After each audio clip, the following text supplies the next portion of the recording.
Hello everyone and welcome to Metagame Mastery. Today we continue our coverage of the Rivals of Ixalan previews, looking at them from a commander perspective.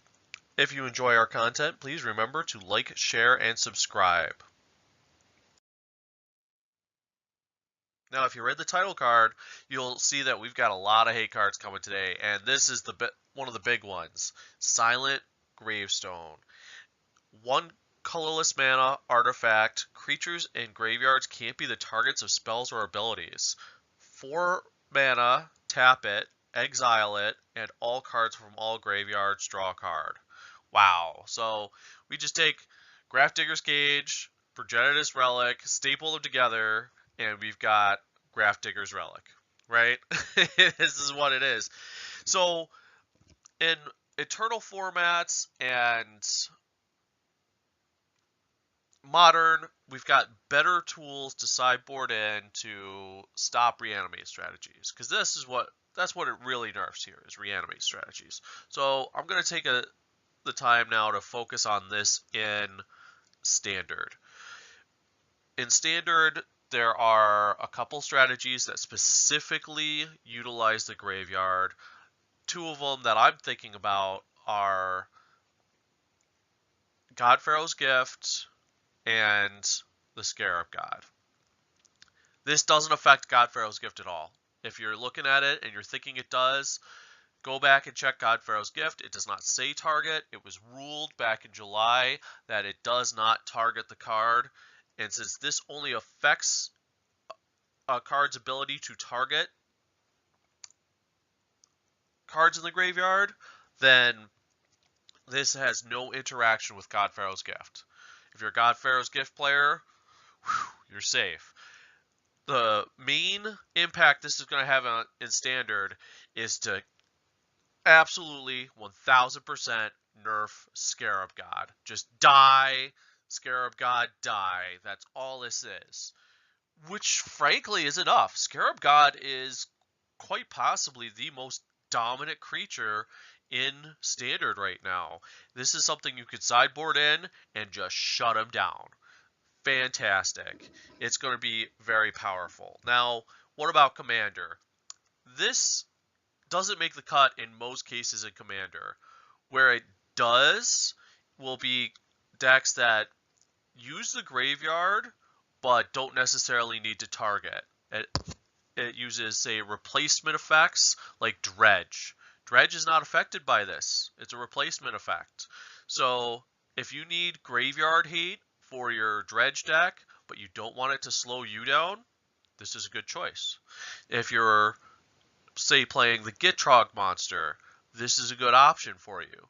But it's still going to be very niche, very specific instances in which you'll use this over an actual Progenitus Relic, Tormod's Crypt, or Rest in Peace.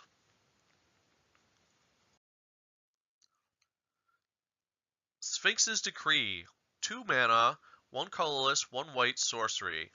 Each opponent can't cast instant or sorcery spells during that player's next turn. Okay then. So we've got another hate card. This is obviously a way to nerf storm strategies, get people who love to just play out their instants and sorceries like Narset. Took me a second. Narset, or even disrupt a Joyra deck. What purpose does this serve in Standard? Well, first of all, it's a much weaker silence effect, right? It's very specific. And what it's going to do is it's not going to see any play in Modern or Eternal formats. This is intended to disrupt something very specific in Standard. Now, when you look at it, you go, well, there's no Storm decks in Standard right now. There is one very specific deck that's moderately successful that's tied to a sorcery, though, and that's Approach of the Second Sun. Now, 2 mana, it makes you think that, okay, we're going to play this very early on, stall our opponent. That's not what this is for. It's set at 2 mana so that you have the ability to play this and still drop a mid-range card while stalling their ability to play approach. It's very niche, very corner case. Even if you sideboard this in against the exact right deck, it's only going to work some of the time, so it's probably not going to see a lot of play.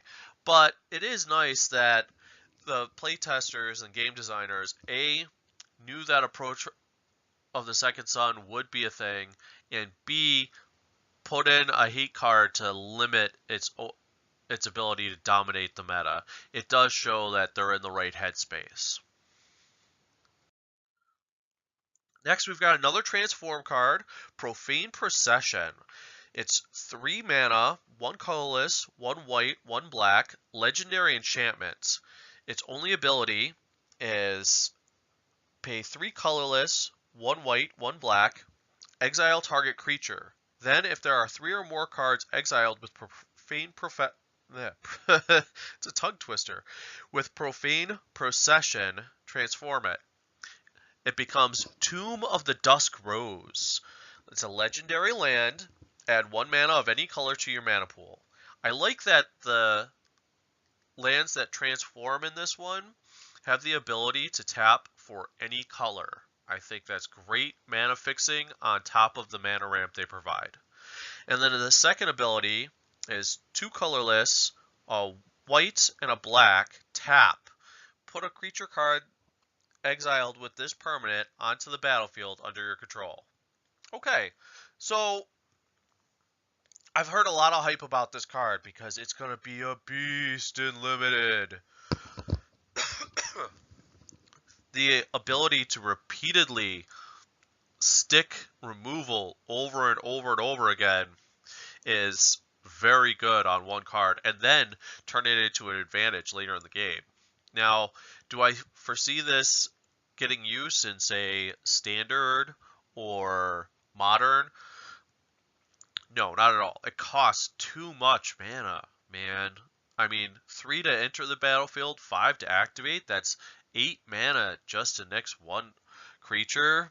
Yeah, you have the ability to get a 3-for-1 that you eventually turn into advantage of your own, but that's just not mana efficient. I don't see this getting any play outside of Limited. Maybe some niche EDH play just for that fact, but realistically, if you're going for a highly tuned EDH deck, this just costs too dang much.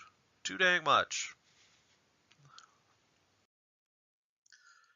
Now we have the first card of a cycle of cards, the Forerunners, and you're going to see a pattern here. Each of them is associated with one of the tribes of Ixalan. Each of them is a tutor on a creature body that whenever you play one of those creatures of that tribe, you get an additional effect. So they're both tutors on a body that are value engines. First one we've got is Forerunner of the Coalition. It's a 3-drop, 2 colorless, and a black, 2/2 creature human pirate. When Forerunner of the Coalition enters the battlefield, you may search your library for a pirate card, reveal it, shuffle your library, and put that card on top of it. Whenever another pirate enters the battlefield under your control, each opponent loses 1 life. So this is probably going to be one of the weaker ones that we look at today. It's neat for pirate decks being able to tutor out key cards. I don't see this making the cut if pirates were to, say, get a standard deck, but if you're running your Admiral Beckett Brass in EDH, this is a no-brainer. I mean, you've got the ability for 1 more mana, you could tutor up any creature you want out of your deck and get the additional life drain that's exponential. Each opponent loses 1 life every single time you play a creature. That's fantastic. Including your pirate tokens. Note that you don't have to cast the pirate. It's just when they enter the battlefield. So if you're flickering your pirates, if you're dropping your 2/2 pirate tokens with menace, you're still draining your opponents. So there's some value there in EDH. Next up, we have Forerunner of the Empire. It's a 4 mana, 3 colorless, and a red, 1/3 human soldier. When Forerunner of the Empire enters the battlefield, you may search your library for a dinosaur card, reveal it, then shuffle your library and put that card on top of it. Whenever a dinosaur enters the battlefield under your control, you may have Forerunner of the Empire deal 1 damage to each creature. Okay, so this one's pretty sweet. I mean, just looking at it, of course, you're going to see that it's a 4 mana, 1/3 creature. That doesn't feel very good, right? But the abilities are so exploitable on this thing, you're going to find a lot of really good combos here. First, it's a creature that has the ability to tutor. That means if you flicker it, you recur it, there's a variety of ways for you to get extra value out of that tutor ability. And that's invaluable in, say, singleton formats like Commander. But moving on to his second ability, this is where it gets really good. Whenever a dinosaur enters the battlefield under your control, you may have Forerunner of the Empire deal 1 damage to each creature.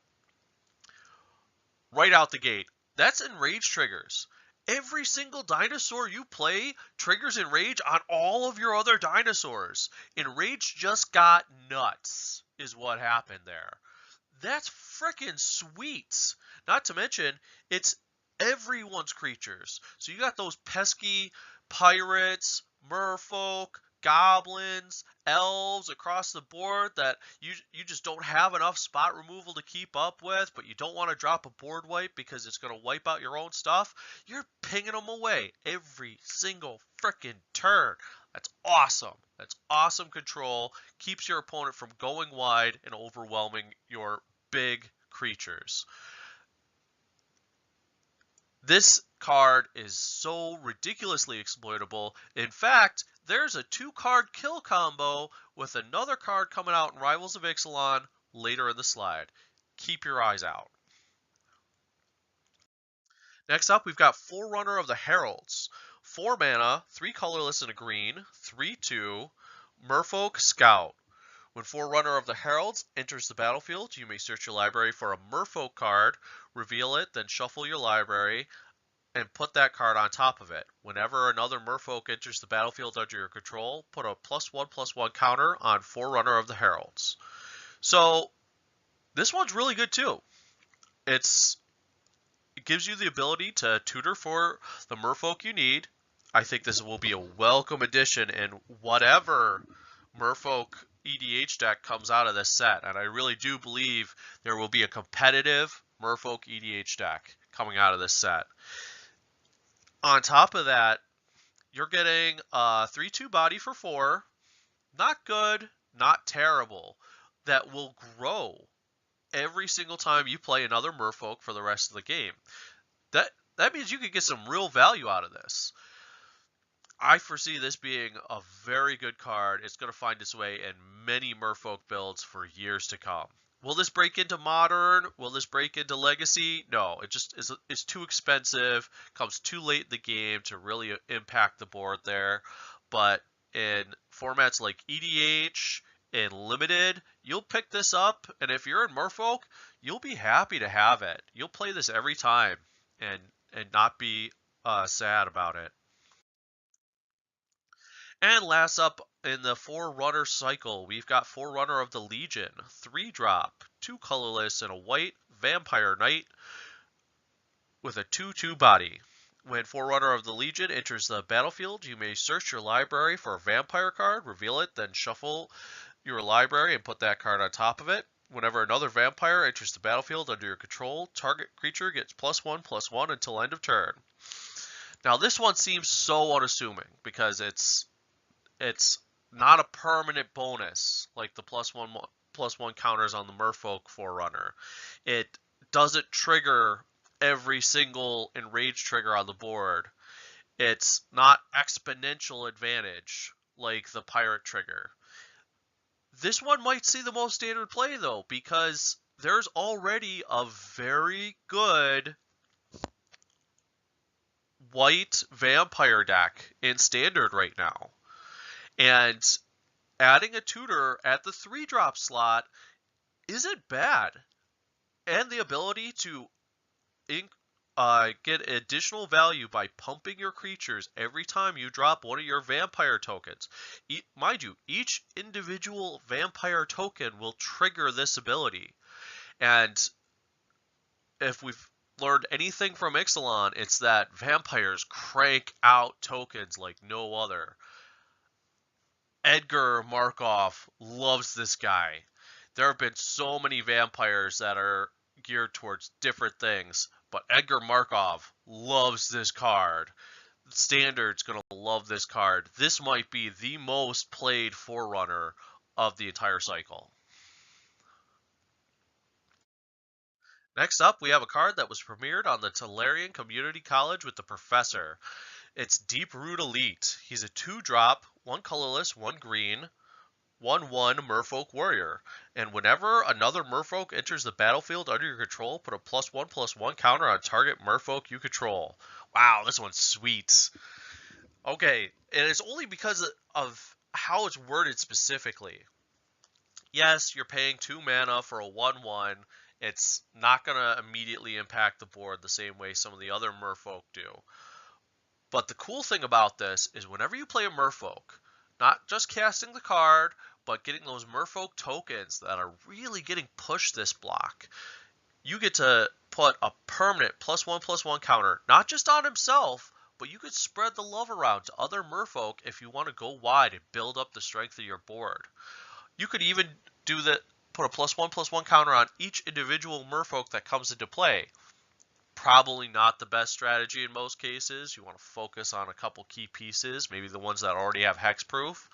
But this is going to be very powerful. This might be what gets the last piece that we're looking for to get Merfolk to be a very good standard deck. I could see this being a Merfolk EDH. I don't think it quite makes the cut in Modern, certainly not in Legacy, but it's definitely a cool Merfolk card, and I'm really excited to see this. Next, we've got a card that was premiered by Young Mage, and he's got Cherished Hatchling. 2 mana, 1 colorless, a green, 2/1 dinosaur. When Cherished Hatchling dies, you may cast dinosaur spells as though they had flash, and whenever you cast a dinosaur spell this turn, it gains when this creature enters the battlefield. You may have it fight another target creature. Okay, so this is kind of neat in the fact that you get kind of a control situation with your dinosaurs. You can leave your mana up when you know that you are at a board disadvantage, your opponent's playing aggressively. You can not attack. Leave your mana up. Your opponent comes at you, maybe they just crush your little 2/1. You have the ability to immediately play your new dinosaur, get the additional removal effect from the fight, and in doing so, the enrage trigger. So there's potentially a lot of value here, right? That said, there's a lot that you need to go right. This is highly situational. I think it's fine for, say, limited. You're going to pull some really neat tricks with this, but it's in a constructed format, whether it be EDH, whether it be standard, modern, or so on. There's just too much that needs to go right for this to be good. I see this as being a cute limited card, fine curve filler, especially for a dinosaur deck. But when it comes to formats where you could pick whatever you need, you're going to want to get something that's a little more definite, a little more clear cut, and has a more specific purpose to be in the deck.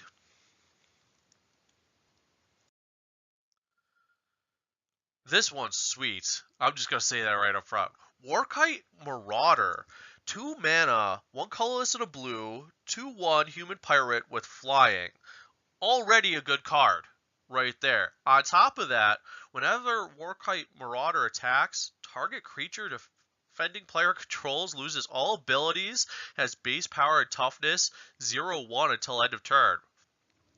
Wow, that's cool. Okay, so remember in Ixalan how you opened up your pre-release pack and you're like, oh, Territorial Hammerskull, that seems pretty good. I'm just going to throw him in. And he dominated the board every single game. This costs 1 mana less, has flying, and is just as good. And maybe even better. Attack ability. Holy cats. This is the blue Territorial Hammerskull. Unfortunately, Territorial Hammerskull was a common. You're going to see that all the time. This is at least a rare. But wow, talk about a raid enabler. Talk about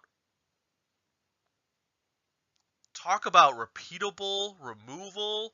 This thing's going to mess up combat math left and right, and that's always awesome. I love this card. I think this has the potential to see play. It could even go in the Modern Humans deck. I'm putting it out there. This could go in the Modern Humans deck. It's that good. Definitely, I'm going to get one of these and throw it in my cube. No doubt about it. Next up, we've got Flood of Recollection. 2 mana, blue sorcery. Return target instant or sorcery card from your graveyard to your hand. Exile Flood of Recollection. Okay, so what we've got is Recall to Memory that has more color weight but lower converted mana cost. That's good. That's good. There's going to be a lot of Spells Matter decks that say, whoa, I have the ability to regrowth something that I already played. In blue, I don't have to splash green, I don't have to splash red. Any deck that needs additional redundancy in Snapcaster Mage is looking for something more efficient than Archaeomancer or Pneumatic Wall. This is great. This is going to find its way to replace a lot of cards in existing EDH decks. So, is it as exploitable? Can you flicker it? Can you abuse it the same way you could Snapcaster Mage? God, no. This exiles itself when it's played.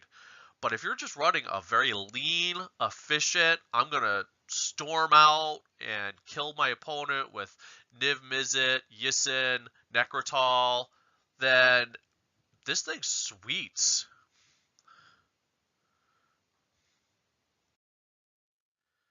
Baffling End. Looking at the picture, I get why they named it that. Because I don't know what the truck happened here. Just look at that picture. What happened to that guy? Whatever. The card itself is a 2-mana enchantment.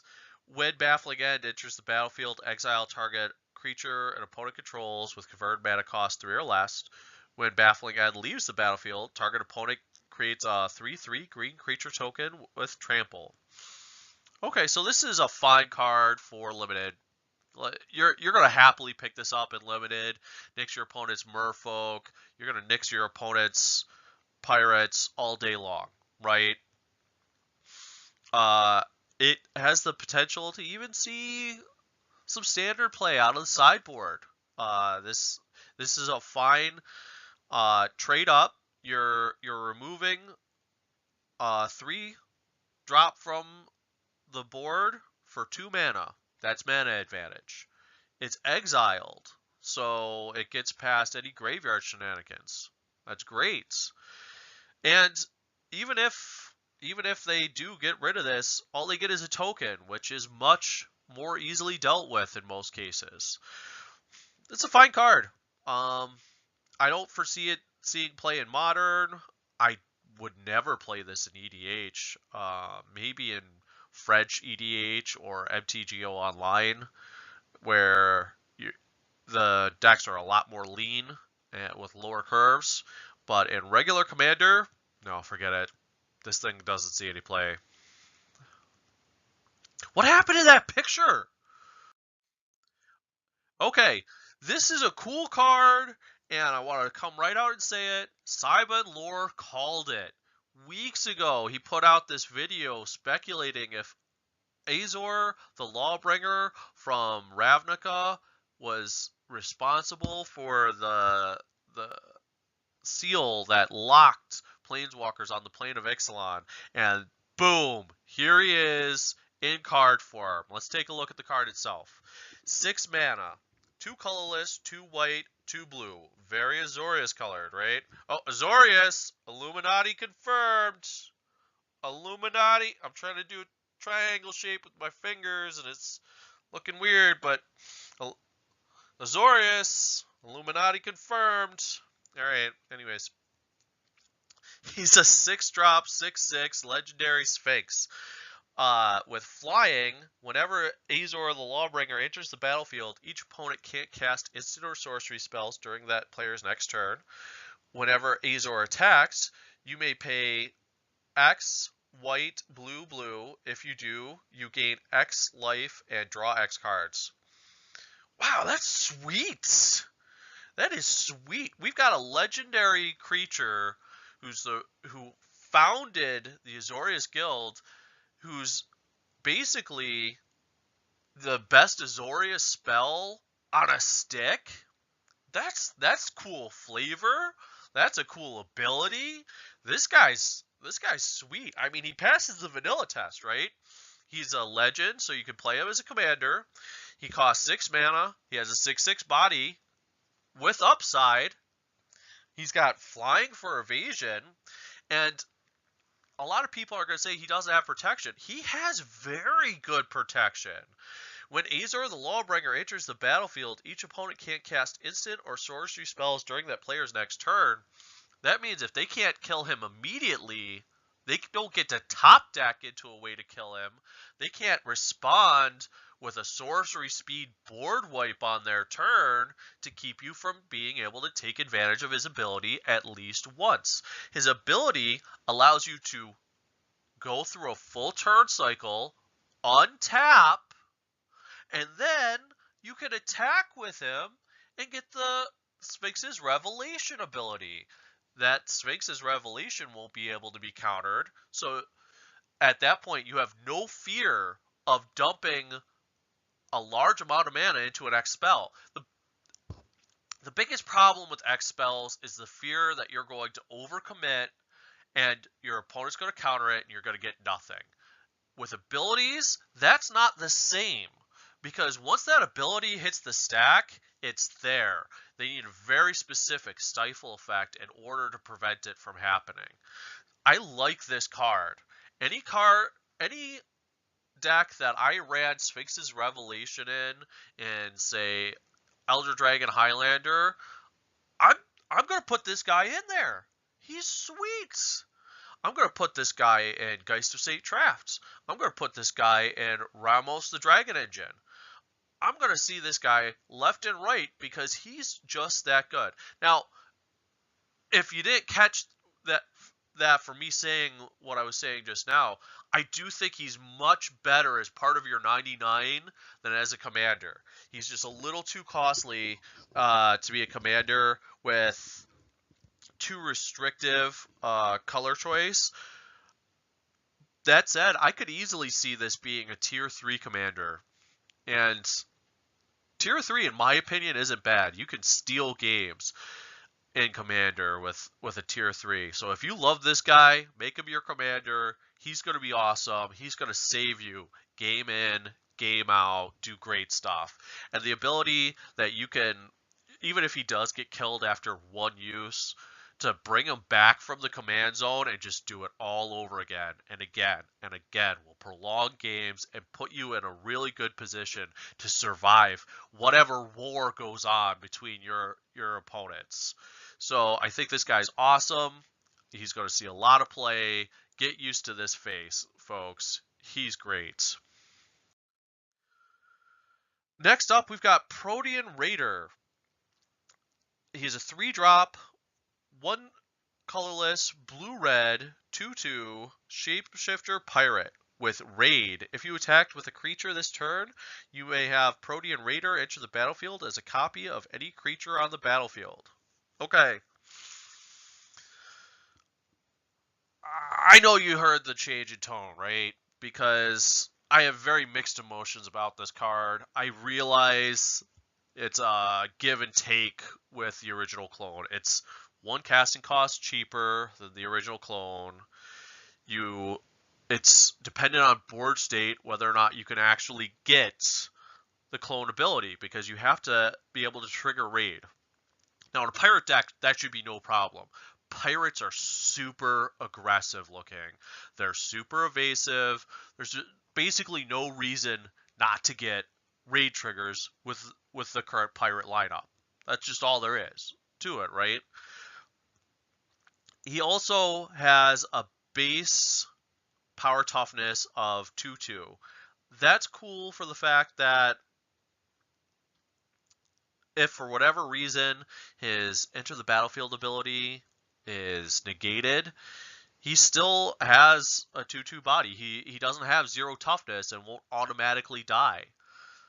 That's fine. It's non-trivial, but at the same time, it doesn't sell it for me. What I like about this card is that when you're playing pirates, often if you don't finish your opponent off soon enough, they're going to play a dinosaur or a big fatty, and you are never going to get caught back up. If you run out of gas before they do, you will never get caught back up. This clone ability says, I'll match your ability to play a big fatty. That's something that pirates needed. So in that regard, I think the card is fine. At the same time, I play a lot of Commander, and I've got a lot of good clones that cost less mana than this and are not situational, with less restrictive color requirements. I don't think this is going to make the cut. I think it's fine and limited. It might even be high pick. Say if you're in Pirates in Pack 2, I could definitely see picking this up. I don't think it will see play in Standard. I don't think that it'll really break into anything. I'm not even sure this would see play in Admiral Beckett Brass. If there are any Admiral Beckett Brass players out there who are specifically looking for a clone effect for their decks, please leave it mentioned in the comments below as to your rationale. But it loses the pirate subtype when it clones the other creature, so you're no longer synergizing with the rest of your deck. I don't see it. This is a situational clone that is more color restrictive and more likely to fail. Fine and limited, otherwise a complete dud. Okay, we got another transform card, Golden Guardian, and that art is sweet. He's a 4 mana, 4/4 artifact creature golem with Defender. Pay 2, Golden Guardian fights another target creature you control. When Golden Guardian dies this turn, return it to the battlefield transformed under your control. It becomes Goldforge Garrison. It's a land that's not legendary. I'm so used to saying legendary with these transform lands. This is not legendary. You can have several of these in play. Add 2 mana of any one color to your mana pool, or pay 4 tap, create a 4/4 colorless golem artifact creature token. Okay. First things first, it's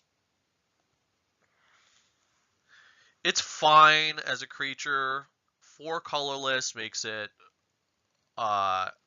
very easy to insert into any build, and it's a 4/4 body.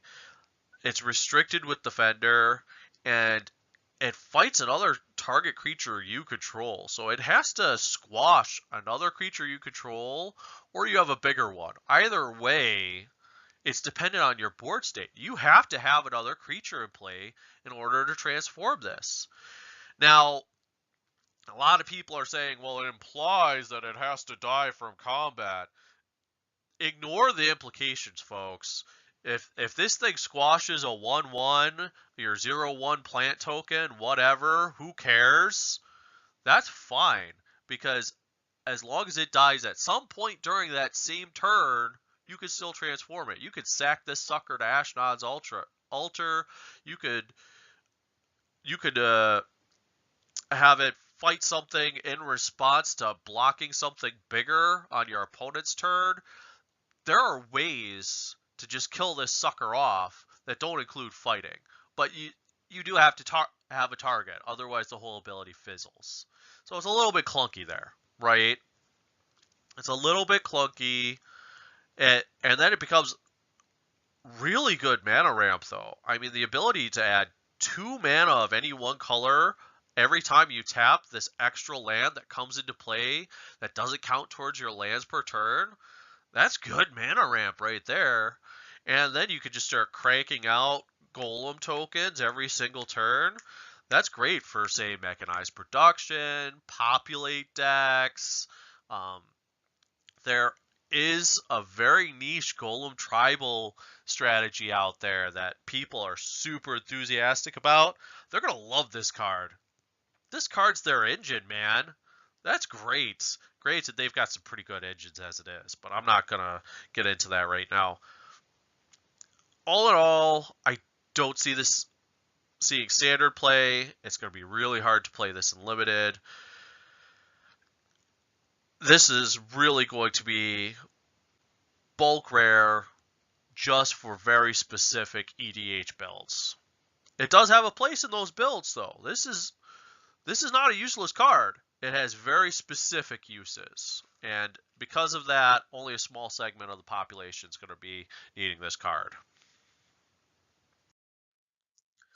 Fanatical Firebrand, 1 mana, 1/1 Goblin Pirate with haste. Tap, sacrifice Fanatical Firebrand. It deals 1 damage to target creature or player. Wow, this is power creep if ever I've seen it, right? I mean, this is strictly better than Raging Goblin. It's debatable if it's better than Mog Fanatic because you do have to tap it to activate its sacrifice ability, but this is Raging Fanatic, right? And look at the picture. He's a nut job, right? Look at this guy. It's a good aggressive play for those aggro pirate decks. This is going to find its way in a lot of goblin builds. It's not as good as, say, a 1-drop 2/2, which we've already seen in the spoilers for pirate decks. That it already exists for goblins, but if there's anybody out there with a build that's still running Raging Goblin or Mog Fanatic, this is a strict upgrade for classic cards. So it's a cool card. I like it. At common, I think it'll see a lot of play in limited, without a doubt. Okay, Dusk Legion Zealot. 2-drop, 1 colorless, 1 black, 1/1 vampire soldier. When Dusk Legion Zealot enters the battlefield, draw a card and you lose 1 life. So we've seen this ability before. Phyrexian Rager is a good card. This costs 1 less, it has 1 less power and toughness, and the exact same ability. In a lot of ways, this is kind of the vampire equivalent to Elvish Visionary, which is a good card. You see it all the time in extremely competitive EDH decks. So this is going to find its way in many of those same types of builds. This is awesome in Edgar because you play this guy, 2 mana, you get the 1/1, you get to draw a card to replace itself, and you get the additional token from Edgar's ability. So you're getting a 2/2 power toughness for your 2-drop. and you're getting much needed card draw that's abusable. You have the ability to bring this guy back and repeat that over and over and over later in the game. I think he's fine addition, maybe an alternate for some variations of Marin of the Clan Neltoth. I think he is basically anything that runs Phyrexian Rager can look at this and say, maybe I want to bring my curve down a little bit. And it's still a good card. This is going to see a lot of play. It's going to be a nice role player. It's never going to steal the show, but it's going to be a nice role player and a lot of very streamlined EDH decks. It's not going to make the cut standard, though. Forget it. Rekindling Phoenix. 4 casting cost, 2 colorless, red, 4/3 Phoenix with flying. When Rekindling Phoenix dies, create a 0/1 red elemental creature token with, at the beginning of your upkeep, sacrifice this creature and return target card named Rekindling Phoenix from your graveyard to the battlefield. It gains haste until the end of turn. Okay, so this is probably the best Phoenix we've seen in a long time, right? There have been good Phoenixes in the past, but not a lot. And this one doesn't really look like a Phoenix by way of, you know, the art itself. Typically I see Phoenixes more eagle shaped. This one kind of looks like an owl to me, right? But just from the vanilla test, we've got a 4-drop, 4/3 with flying, with evasion. That's pretty good right out the gate, right? But then if he dies in combat, if he gets hit with a removal spell, your opponent has to immediately follow that up with another removal spell to get rid of the token. Otherwise, he just comes right back. And he has haste, so you don't even lose tempo. That's really good. I mean, he's basically board wipe proof. Because they go ahead, they wipe the board, all the creatures die, you get the token back, and then on your turn, you just attack with him. He comes back and you attack with him anyways. That's sweet. This is really efficient. I mean, it's not flashy enough that it's going to run away with the game on its own, but it's solid. And that 4 power flyer, he's going to put a clock on your opponent. This is a good Phoenix. He's going to see play. Somewhere he's going to see play. Definitely first pickable and limited. Okay. Now, I mentioned a combo before. This is it. This is basically R&D saying, oh, you like playing combos? Well, here you go. They just served it off to you on a silver platter because this thing's sick. We've got Raptor, 8-drop. Bear with me. I know that's a lot of mana. 6 colorless green for a 5/5 dinosaur. Enrage. Whenever Raptor is dealt damage, create a token that's a copy of Raptor.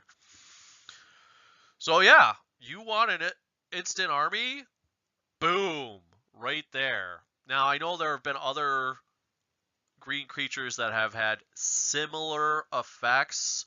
They're a little bit more situational, a little bit harder to build around and trigger yourself. And most importantly, they're smaller. They're not an army of 5/5s. This thing's sweet because if you're building that EDH deck that's really taking advantage of repeatable damage, whether it be from the new Forerunner in Standard and Limited, that's amazing, or something like Pyrohemia, which is the instant awesome card, or even Pestilence, maybe a non-dinosaur build, because this combo can instantly win the game on its own. You put this guy in play, and then with Forerunner, his ability is triggered. That enrages him. He puts in 2 more tokens, 2 more triggers. That's 2 more enrage. So what you wind up having is you wind up paying 8 mana for 7 5/5 dinosaurs. That's 35 power and toughness. If you haven't already won the game at this point, you're about to. Your opponent has to have a board wipe right then and there, or they lose. In limited, game over. There's almost no way your opponent's going to be able to respond to that. Very unlikely. In standard, you're forcing your opponent to not only do this once, but potentially repeatedly throughout the rest of the game. This is a threat that has to be answered immediately. They have to have a kill spell. Otherwise, it gets out of hand. It's an absolute finisher, goes infinite with any number of cards in Eternal formats. This is a combo engine if ever I've seen it. This thing's sweet. Play it, win games, have fun. Johnny's rejoice. We've got Stormfleet Sprinter. 3 casting costs, 1 colorless, folks. Blue-red, 2/2, human pirate with haste, and he cannot be blocked. So there's nothing all that special about this. I mean, you're paying 3 mana for a hasty, evasive 2/2. It's not super powerful, but it's a great raid enabler. And I mentioned before, there's going to be a ton of great raid enablers in Pirates this time around. Basically, if you like raid, this is going to be a great set for you. It's going to be really good. Beyond that, I don't know if this sees play outside of limited. You'd have to be really dedicated to raid in your Captain or Admiral Beckett Brass. I suppose this is a reliable way to count towards triggering Admiral Beckett Brass's ability in EDH. So I could see it getting some play there, but it's a very it's so straightforward. It's not flashy. It's just not flashy at all. But it'll always do the job for you. As long as you just want to get through for something, this will always do the job for you. And then if you equip it up, then that's just pure value. You put the captain's hook on this thing, you put the cutlass on this thing, you put any equipment on this thing, you're just getting pure value. So that's pretty sweet. Okay, I like this card. It's Golden Demise. 3 casting cost, 1 colorless, black sorcery with Ascend. Now, if you haven't seen our previous videos, Ascend is a new mechanic that if you control 10 or more permanents, you get the City's Blessing for the rest of the game. All creatures get -2/-2 until end of turn. If you have the City's Blessing, instead, only creatures your opponents control get -2/-2 until end of turn. I like this card. This is, at worst, this is a reprint of Infest, which is a fine card, especially in limited and some niche builds in EDH or Eternal formats. But then on top of that, you have the possible upside of it being entirely one-sided. That's cool. I mean, I could see myself sitting at an EDH table looking at an Edgar deck like, those are some mighty fine vampire tokens you got there. It would be a shame if something happened to them. No, this is sweet, and it's sweet in a mirror match because if you're building up your own board with tokens, say you've got zombies, say you've got vampires, say you've got wizards, this hits a lot of tribes that have been really pushed this year in EDH, and it's one-sided. I'm gonna nix your goblins, I'm gonna nix your elves, I'm gonna nix your wizards, but you know what? My vampires, we're cool over here. That's sweet. I like this card. I'm gonna see this in a lot of EDH decks, and not as many as there should be. Honestly, I think this is gonna get overlooked. But the people who do play it, they're gonna have good days. Every once in a while, it'll be a dud draw. Yeah, absolutely, right? You'll be playing against some big deck, some fast mana deck with Eldrazi, and you'll just be like, oh. But if they're playing like Go Wide Eldrazi,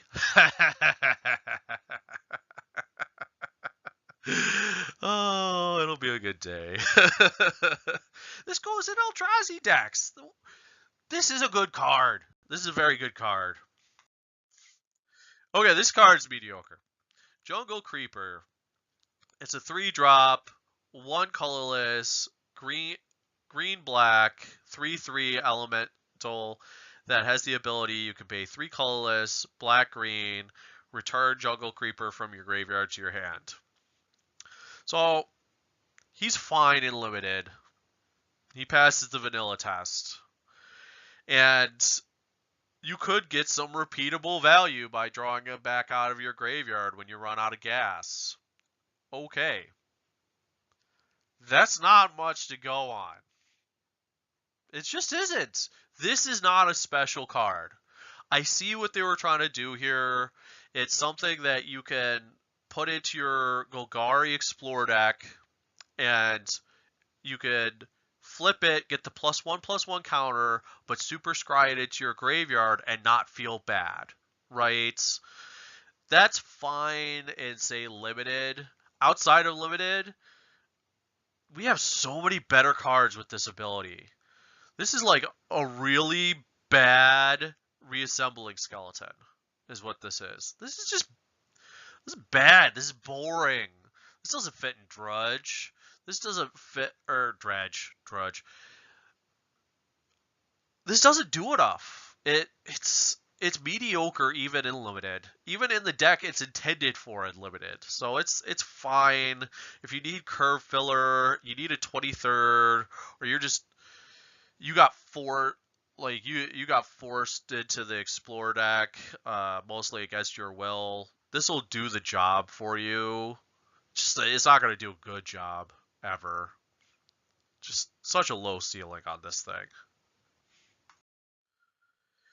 Okay, we saw a bunch of lords yesterday.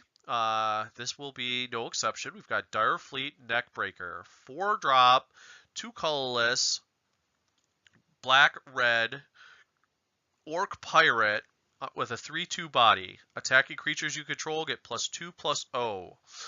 So this isn't as exciting as the 2-drop lords. The 4-drop spot is very crowded right now for pirates, and frankly there are better options. Now if you are already going wide and just looking to finish your opponent off, Rakdos Pirates is looking very aggressive. Heck, in a lot of ways this outshines Admiral Beckett Brass, especially outside of EDH. This outshines Admiral Beckett Brass. One of the cool things about this is, unlike most lords, this affects itself. So when it does eventually attack, it's actually a 5/2 for 4. That's still super fragile though. I mean, straight up, it's super fragile. Yeah, you're getting value by spreading it over a wide board state, but this isn't very exciting for me. It's a fine draft pick if you're already pretty deep into pirates, but I don't even know that I'd want this in any other format. Maybe, and I'm really going out on a limb on saying this, maybe Admiral Beckett Brass decks, but even there it's iffy. Okay, this is a preview card that was premiered by Wedge on the Mana Source. He's back, folks, and frankly, I'm thrilled about it. I miss that guy. I think he's super cool. We've got Nezha Hall, Primal Tide, 7-drop, 5 colorless, blue, 7/7, legendary Elder Dinosaur. Nezha Hall, Primal Tide cannot be countered. You have no maximum hand size. Whenever opponent casts a non-creature spell, draw a card. And then, in a pinch, you could discard 3 cards, exile Nezha Hall, return it to the battlefield tapped under its owner's control at the beginning of the next end step. Okay, so that's 4 abilities on a legendary creature, so it can be used as a commander that passes the vanilla test. It's a 7/7 for 7. There's a lot of power here. Look at this guy. Look at the art. This is fantastic art. I love the way the water looks with the light streaming in over this big hulking monster. He can't be countered. good. If I'm going to spend 7 mana on something, last thing I want to see is my opponent paying 2 mana to remove its soul, right? I mean, that's good. It's also really good to have on your commander, too. You have no maximum hand size. Good. If I'm in blue, I'm usually playing with about 10 cards in hand every single turn. Having the ability to hold those cards back, maybe flash them into play with Leyline of Anticipation is always a good thing. Whenever an opponent casts a non-creature spell, draw a card. Sweet! You're going to get a lot of card draw out of this, especially in multiplayer games. And you have no maximum hand size, so you don't have to worry about having too many cards in hand and losing them. You're getting options on top of options on top of options.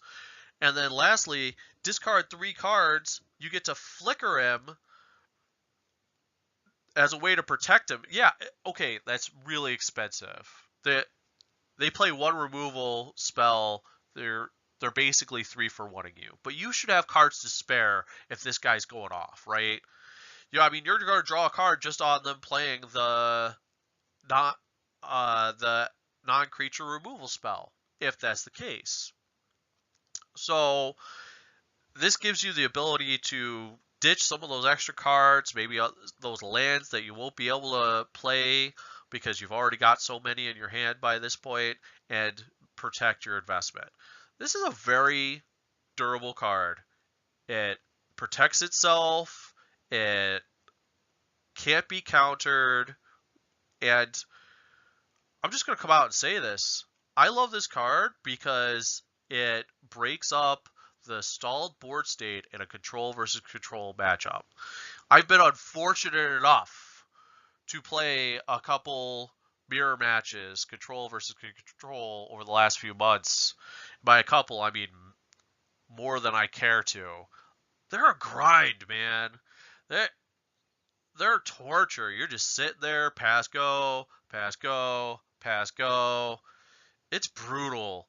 This guy gives you the ability to board him in those matchups, and after 6 pass goes, you say Nezha Hall Primal Tide, and suddenly you're in a position to win. I like that. I like that a lot.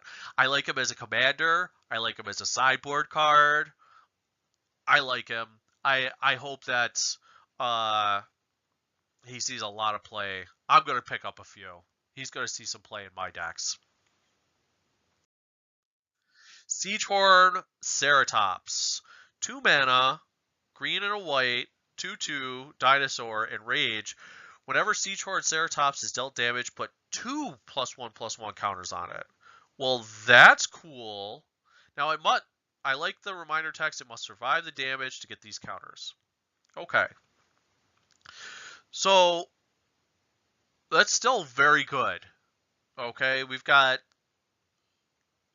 a lot of enrage triggers that exist already that put 1 +1/+1 counter on. That's very good with incremental damage, because what it does is it keeps the creature from being killed off with repeated incremental damage effects. We've got Snapping Sailback, Fungosaur. There's the big white one that does it for your entire board. Those are sweet. This guy, Siegehorn Ceratops, he gets 2 +1/+1 counters. So every time you're doing incremental damage to the board, he profits. There's a lot of potential for value here. He really only works, in my opinion, in a deck that's really going to exploit enrage abilities, obviously. But in that deck, he's sweet. He's about as good a 2-drop dinosaur as you could hope for. He's going to get you so much value in that deck. You're running Pyrohemia. You're running the new Forerunner. He's going to do awesome work for you, and he's going to get big fast, real fast. I like this this creature. He's going to be really good. Even in limited, if you could pair this with a Savage Stomp, you're going to get 5 power and toughness for 3 mana and remove another creature from the board. Yeah. Yeah, this is a good card. This is a very good card.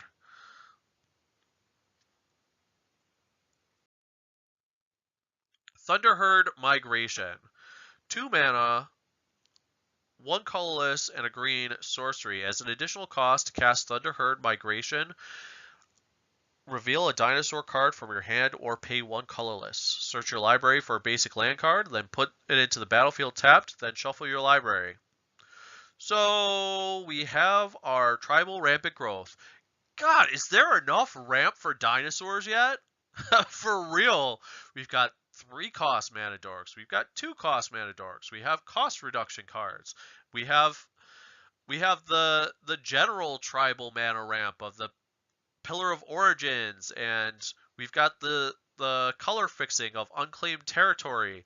Now we have Rampant Growth on top of everything. That's sweet. If there was any question that people should play Naya Dinosaurs in Standard, this really amplifies that question because there's very little incentive not to at this point. This gives you the ability to even splash a little bit of different colors to play all the Elder Dinosaurs if you really wanted to. This gives you a lot of options. I like this card. I could see this fitting in any standard dinosaur deck. This will go right into Jisath, Grimlock, any other dinosaur decks in EDH. And having a 3-cost Rampant Growth isn't bad, especially in Standard. I think this will see play. This is a good card. Tomb Raider. Tomb Robber. I've been playing a lot of Xbox, folks. Bear with me. Tomb Robber. I'm going to call him Tomb Raider, though, at the tables. Anyways, Tomb Robber. 3 casting cost, 2 colorless, and a black. 1/1 human pirate with menace. You can pay 1 colorless mana, discard a card. 2 robber explores. Okay. So right out the gate, we've got a 3-cost 1/1 with menace. That sucks. He's a pirate, so that could mean something. It's non-trivial. But clearly, he's here so that we can trigger Explore. Okay, for the Explore deck, having a repeatable source to do that over and over again, basically for the rest of the game. Now, I can see how this is good in that deck just because you wind up really mana flooded. At some point, your Explore triggers are going off and you just start drawing lands, and you're like, God, I'm never going to be able to play all these lands. Right? So you could turn them into +1/+1 counters, additional triggers for your cards that benefit from Explorer. That's okay. The 3 spot in that deck is getting real crowded though. And there's no madness here. The one thing that I could see this deck or this card really coming into play is if there is eventually a reanimate strategy in Standard. This is a great way for you to just fill your graveyard with the specific creatures you want to bring back. So that's cool if reanimate becomes a thing. Until then, it's just going to be a really clunky piece for the Explore deck. The Explore deck's getting a lot of love, though.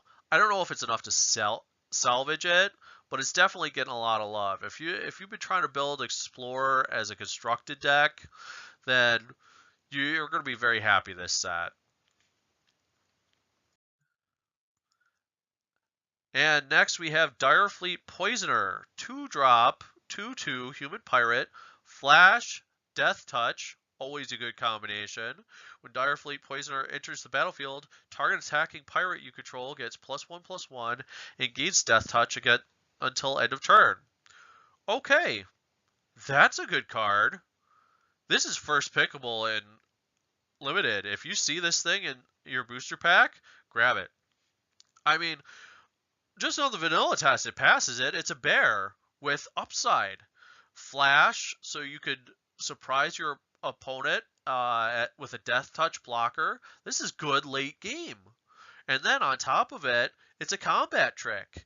You could flash them into play when you're attacking with something and trade up. Get a +1/+1 and death touch on another creature and still have this really annoying body on the board. This is a good card. It's good board state. I don't know if it's good enough to see standard play. Maybe if the Pirates deck becomes a thing.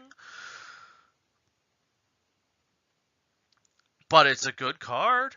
I could see this seeing play in Admiral Beckett Brass in EDH. It's a fine card. If you see it in Limited, pick it up without a doubt, without hesitation. That's where it'll really shine. Okay, this one's a little bit blurry, so bear with me. It's Crafty Cut Purse, 4 mana, 3 colorless and a blue, 2/2 human pirate with flash. When Crafty Cut Purse enters the battlefield, each token that would be created under an opponent's control this turn is created under your control instead. Okay, that's cool. When I read this, I see we have a 2 casting cost Gather Specimens. That's a little more situational. It's only for tokens, but I gotta say, 4 out of 5 times, maybe a higher ratio than that, every time I'm playing Gather Specimens in EDH, it's because someone's going wide with their tokens, right? They play some sort of X spell, they've got some really cool ability like Rith the Awakener or Rith the Redeemed that's going to double up all their tokens. This is a way for you to be like, steal the ball for yourself, prevent them from getting their initial investment, and on top of all that, it's repeatable. You could exploit this with recursion, bounce effects, flicker effects. That's sweet. This is better than Gather Specimens in most cases. This is going in EDH decks. This is good. And there's a lot of token strategies out there right now. This is going to be great for when your opponent's dumping all those vampires on the board. This is going to be great for when your opponent is dumping all those dinosaur tokens on the board. This is going to be great for merfolk. Even pirates make their little 2/2 menace tokens. You can steal a bunch of those. This is a good card. I imagine this is going to see a lot of play out of sideboards and regular constructed formats, and this has got many homes in Elder Dragon Highlander. Pick one of these up. Well, that's it for today. If you enjoyed our content, please remember to like, share, and subscribe. And otherwise, have a great day.